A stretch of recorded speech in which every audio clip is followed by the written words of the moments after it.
حدیث الافق، افق کہتے ہیں عربی میں الٹا کر دینے کو، تہمت لگانے کو، الزام لگانے کو، کوئی بات کچھ ہو اس کو کچھ کا کچھ بنا دیا جائے، اسے افق کہتے ہیں۔ حدیث افق بخاری اور مسلم کی متفق علیہ حدیث ہے۔ یہ حدیث مشکات میں موجود نہیں ہے چونکہ ایک پرٹیکولرلی ایک ڈیٹیلڈ حدیث تھی، اس لیے امام ولی الدین تبریزی نے مشکات میں اس کو نہیں لیا، نہ امام بغوی نے۔ بہرحال صحیح بخاری میں انٹرنیشنل نمبر کے مطابق کتاب المغازی چیپٹر میں 4141 نمبر حدیث ہے، 4141 نمبر بھی یاد رکھنا آسان ہے۔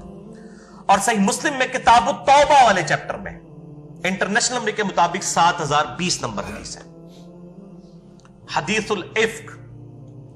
اب یہ حدیث اتنی انٹرسٹنگ ہے اور اما عائشہ خود راویہ ہیں اس کی کہ اس کو ورڈ بائی ورڈ سنیں گے تو آپ کو ٹیسٹ بھی فیل ہوگا، اور ساتھ ساتھ میں اپنا بے لاگ جو ہے وہ تبصرہ اور کمنٹری بھی کروں گا، اس سے آپ مزید انشاءاللہ محظوظ بھی ہوں گے اور عقائد کے موتی بھی سمیٹیں گے کہ اما عائشہ رضی اللہ تعالی عنہا وعلیہ السلام کے عقائد کیا تھے۔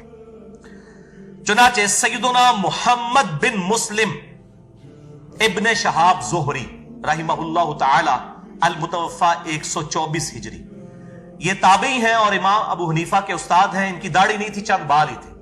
حدیث میں ان سے بڑا عالم ان کے زمانے میں کوئی نہیں تھا۔ عمر بن عبدالعزیز نے ان کی ڈیوٹی لگائی تھی احادیث کو جمع کرنے کے حوالے سے، اور بخاری اور مسلم میں درجنوں نہیں بلکہ سینکڑوں احادیث امام محمد بن مسلم ابن شہاب زہری تابعی المتوفى 124 ہجری سے روایت ہیں۔ الحمدللہ وہ کہتے ہیں کہ مجھ سے 4 بڑے تابعین نے، یعنی تابعی ہیں اور اپنے سے بڑے تابعین نے، جن میں نمبر 1 عروہ بن زبیر جو سیدہ عائشہ کے بھانجے تھے، اسماء بنت ابی بکر کے بیٹے، حضرت ابو بکر کے نواسے، حضرت زبیر اشرا مبشرہ کے بیٹے، اور عبداللہ ابن زبیر صحابی کے چھوٹے بھائی۔ نمبر 2 سعید بن مسیب، نمبر 3 علقمہ بن وقاص، اور نمبر 4 عبید اللہ بن عبداللہ بن عتبہ بن مسعود رحمہم اللہ اجمعین وعلیہم السلام۔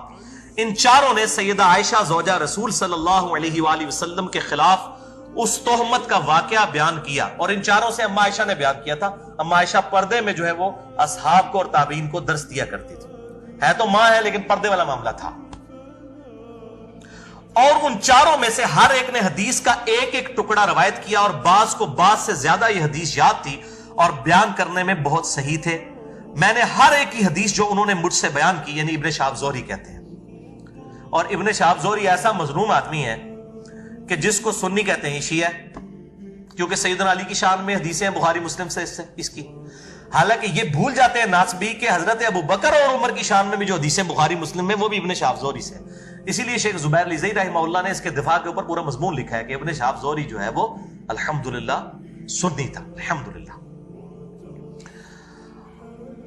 تو یہ ابن شہاب زہری کہتے ہیں کہ میں نے ان چاروں سے وہ روایت سنی، میں نے ہر ایک کی حدیث جو انہوں نے مجھ سے بیان کی تھی یاد رکھی۔ چنانچہ یہ چاروں حضرات بیان کرتے ہیں خود سیدہ عائشہ سے کہ رسول اللہ صلی اللہ علیہ وآلہ وسلم جب بھی کسی سفر پر جانے کا قصد فرماتے تو ازواج مطہرات رضی اللہ عنہن کے درمیان قرہ اندازی فرمایا کرتے تھے، بیلٹنگ کرتے تھے، جس کا نام نکل آئے اس کو لے گئے۔ یہ تو ہم یہ جو اسی اعتبار سے جو یہ کمیٹی ڈالی جاتی ہے اس میں بیلٹنگ کی جاتی ہے، اس کے بعد وہ جو ہوتا ہے نا ایک بندہ کمیٹی اٹھا لیتا ہے اتنے میں، وہ تو سود ہے۔ ویسے کمیٹی اتنی رقم میں لی جائے وہ تو ٹھیک ہے، اور یہ سنت ہے بیلٹنگ کرنا۔ تو آپ صلی اللہ علیہ وسلم اس بیوی کو ساتھ لے جایا کرتے تھے، پھر جس کا نام قرہ میں نکلتا اس زوجہ کو ساتھ لے جاتے۔ سیدہ عائشہ فرماتی ہیں کہ ایک مرتبہ غزوہ بنی مستلق کے موقع پر قرے میں میرا نام نکلا۔ یہ کوئی پکنک منانے نہیں جانے ہوتے تھے، زندگی اور موت کی کشمکش میں جاری ہوتی تھی بیویاں ساتھ، ظاہر ہے لڑائی لڑنے جا رہے ہیں کہ نہ سمجھے کو آؤٹنگ پہ جا رہے ہوتے تھے۔ یہ غزوہ بنی مستلق کے موقع پر قرہ میں میرا نام نکل آیا اور آپ صلی اللہ علیہ وسلم مجھے اپنے ساتھ لے گئے۔ یہ وقت وہ تھا جبکہ پردے کی آیات نازل ہو چکی تھیں۔ یہ جملہ یاد رکھنا ہے آپ نے، کیونکہ اس کے بعد میں نے ڈاکٹر ذاکر نائک اور شیخ البانی اور جاوید احمد غامدی ان تینوں کی کلاس بھی تھوڑی سی لینی ہے پردے کے حوالے سے۔ میں ان تینوں کی بہت عزت بھی کرتا ہوں لیکن اختلاف رائے بھی کرتا ہوں، کیونکہ یہ چہرے کا پردے کے قائل نہیں ہے، تو اس کے رد میں یہ بخاری مسلم سے حدیث بیان کرنے لگا۔ وہ کہتی ہیں کہ پردے کی آیات نازل ہو چکی تھیں، یعنی اس سے پہلے پردہ نہیں تھا، بعد میں ہو گیا۔ چنانچہ سفر کے دوران میں پردے کے ساتھ اونٹ کے ہودج، ایک ڈولی جس طرح پرانے زمانے میں وہ عورتوں کو بیاہ کے لایا جاتا تھا، اس قسم کی ڈولیاں بنی ہوئی تھی جس میں